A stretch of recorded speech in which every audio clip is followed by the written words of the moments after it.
Welcome back for another video. What are the top all-time managers doing for Gameweek 14? The weekend did throw up a few curveballs. We had Pope dropped, maybe injured, Senesi and Cielo getting suspended, Sar injured and so on. So manager highlight first, and have a look at this. You might remember in last week's video, Jamie was top 10k with triple caps and the only chip he'd used all season today, and he had the free hit active then. And he knocked out the park on the free hit, 85 points, which has taken him to 314th in the world. His best finish is 564th, so he's well on his way to another elite finish. The global average score was 35 points. They managed to beat that by a margin of 23. Well done if you managed to beat the average expert score. This week, only 15% are in a position to roll, 60% making one transfer, 15% are making two, and a couple of managers making 3 transfers. There's a couple of -4s and there's one -8 this week. And we've also got some wildcards and free hits active, so we'll get some insider info from those that have got theirs active and their teams. So who are they buying and who are they selling with all those transfers? Sar is by far the most sold, with 46% selling him. He was seen on crutches after the game, and Glasner said himself that we might not see him again before AFCON. Hopefully for him and his country he's able to make AFCON at least, but yeah, he's a priority sell this week. Anderson is the most bought player, 18% buying him. It's quite spread out in terms of replacements though, in terms of the mids. Some have moved up to Bruno or even Mbumo, and that's despite Mbumo likely leaving in about 3 games time, maybe even 2. We've got the 5 free transfers coming up of course in Gameweek 16, so it's not the end of the world, and they do have West Ham home this game week. Minte's the other one, pretty good underlying numbers in fact, 24 chances created, 5 of those big chances created, and he's had 21 shots himself, 19 of those 21 in the box. He's the 11th best midfielder for non-penalty expected goal involvement, and at the end of the day he's 6.2 million, so 11th is very respectable for that price tag. But yeah, for Anderson it's all about the defcons, isn't it? 13.46 per 90 is second best in the entire league. Andre from Wolves is actually first, but he's one away from suspension and no one's looking at him for the same price, to be honest, are they? You might notice by the way the little yellow dots by the names here. We've just added those on the statistics tool widget, and it's basically a warning against players that are 1 yellow from suspension. You can tap the dot to go to the tracker to view all the players near in suspension, and it's free. Screenshot is from the stats widget, as I say. So yeah, 3.3 XGI for Anderson this season. 44 corners is actually second top in the league, so he does have that route to points as well. 14% are selling the suspended Senesi. He's going to be back in Gameweek 15, but they're playing Chelsea that game week, and he has been a bit disappointing as of late, after what was a really great start to the season. Timber and Munoz are the most bought defenders, and then it's Lacroix, O'Reilly and Van Dijk. The clock is ticking with chips. We've got 6 more game weeks to use them or we lose them. Only 6% have got their wildcard still, and there is a wildcard active this week, and 6% are free hitting as well. Benjamin's got his wildcard active, and his team is Verbruggen, Timber, Lacroix, O'Reilly, Bruno, Saka, Minte, Semenyo, Dewsbury Hall, Mateta and Haaland, and on the bench it's Dubravka, Thiago, Anderson and Lucas Perez. Further to that, he's 14k in the world already, so he's wildcarding from a massive position of strength. I've decided to wildcard this week after looking over my current team and the upcoming game weeks and fixture overload and injuries. In goal I've chosen Verbruggen and Dubravka as they rotated well for the coming weeks and months, and they're cheap. The defence is Timber for the Arsenal cover. I'd like to have 2, but with all the injuries in their team and the overload of games, I've ended up on only him for now, as well as having very low team value. Lacroix and Anderson hold their spot. I've had them since Gameweek 1, with a decent run of fixtures, and they're good for DEFCON, and being very important players for their teams. Less managed minutes over the Christmas time. The cheap spot in my wildcard goes to Lucas Perez from Burnley, 3.8 mil, which will warm the last spot off the bench. If I had a bit more money, then obviously a playing defender is better. Midfield, I'm keeping Saka, Semenyo and Dewsbury Hall. Saka's been ticking along, and it's good to have some Arsenal offence in my opinion, as well as a route for other players at a later stage, Palmer for example. A captain option in some game weeks coming up as well. Semenyo could be Cody Gakpo. I'll make a decision later, as I've got value kept up in Semenyo. Dewsbury Hall is the best cheap player in midfield, whom has been coming up with points when I've needed him. New additions are Bruno Fernandes due to their programme in the coming weeks, and a solid player on pens. It also helps that he will play every available minute the next few game weeks, and Minte is new to the team as well, a player that I've wanted to bring in for 5 to 6 game weeks, but I've not been able to due to more important changes within my team. So yeah, welcome to the team, Minte. Hope he continues to do well. Haaland keeps his spot. Surprise, I know. I can't go without him. And Mateta holds his spot as well. But I could go for Alexander Isak as well. We'll see.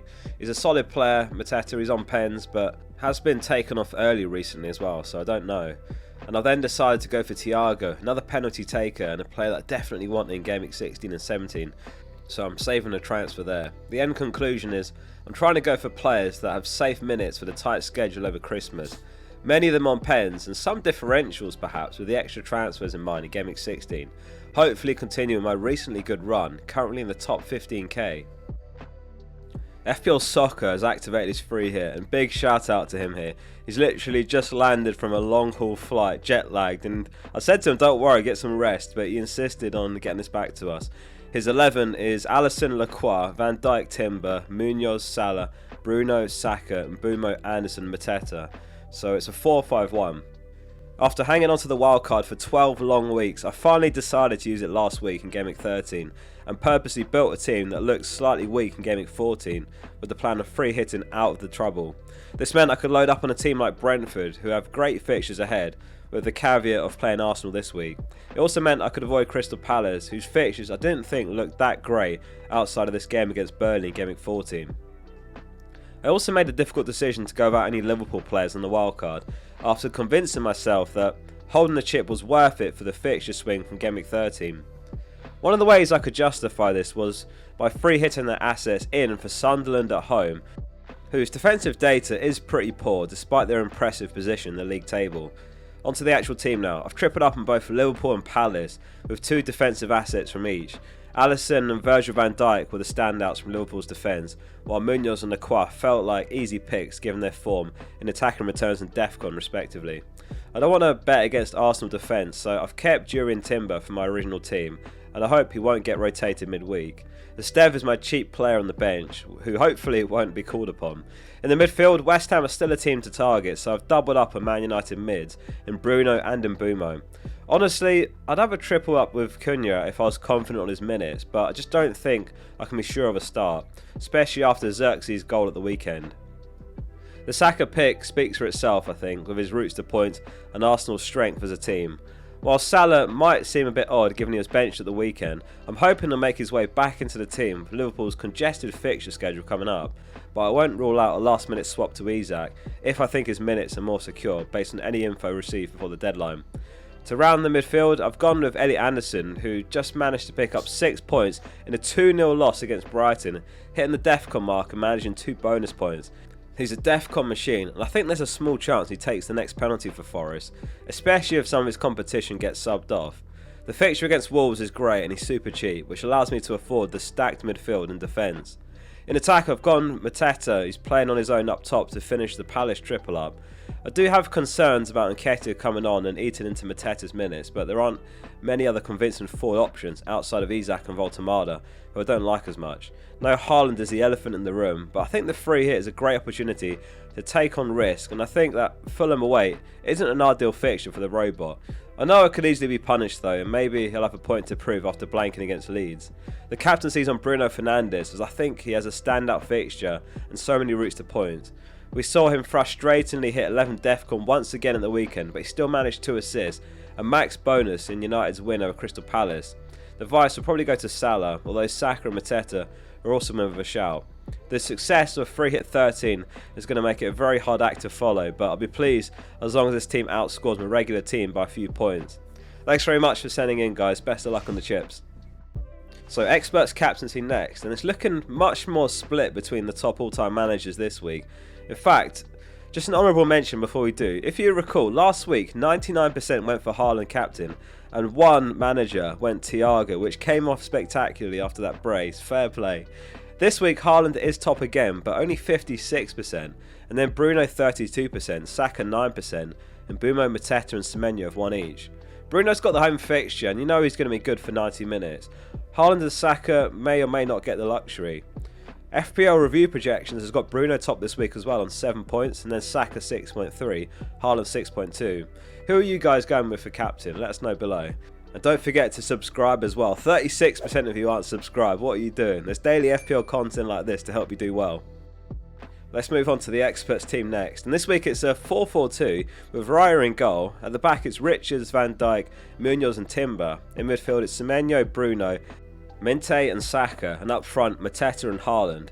It's a little bit trickier to gauge the ownership precisely this week because of the sheer amount of free hits and transfers last week that did skew the numbers a bit.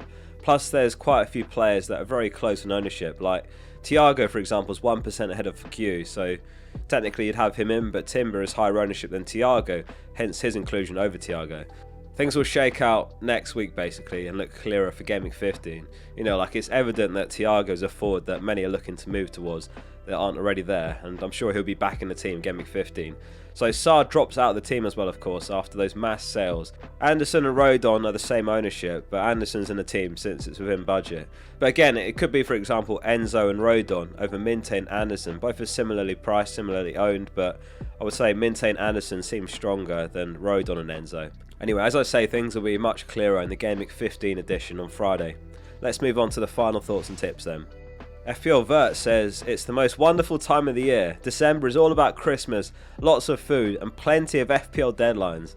I feel Saka's minutes could be managed and Fulham away will not be a good fixture for Man City, given the matchups and also their struggles in the welcome of Leeds over the weekend, so it's the new boy Bruno Fernandes who will get the armband. A lot of talk about Minte, but Neil is looking elsewhere. I'm torn between Ahmed and Minte. I can't trust either team for guaranteed returns, but given we need to use up transfers by 16, I'm looking to attack the fixtures as much as I can in the short term, with one eye on the future still. Even though Minte is overperforming his underlying quite a bit, he still has relatively good stats and he's a quality player, and it feels like the better longer term pick over Ahmed given AFCON as well. I had a really good non-free hit week and a great week I haven't seen yet really this season, so I want to maintain momentum. Not a lot of time to the next deadline, so I'm feeling the pressure to get this right and keep flying up. FPL Sizz says it's now time for pints before 5 AFCON transfers. I think he meant points, but I guess pints works as well. 2 sparkling opportunities for upside, so why have I planned 2 defensive transfers? FPL Mark says, I'll be happy to have 11 players who start, given potential rotation that occurs in midweek fixtures. And lastly, Objectives Matt says, midweek fixtures are beginning. This is where the champions are formed. Thanks very much for watching. See you soon for the next one.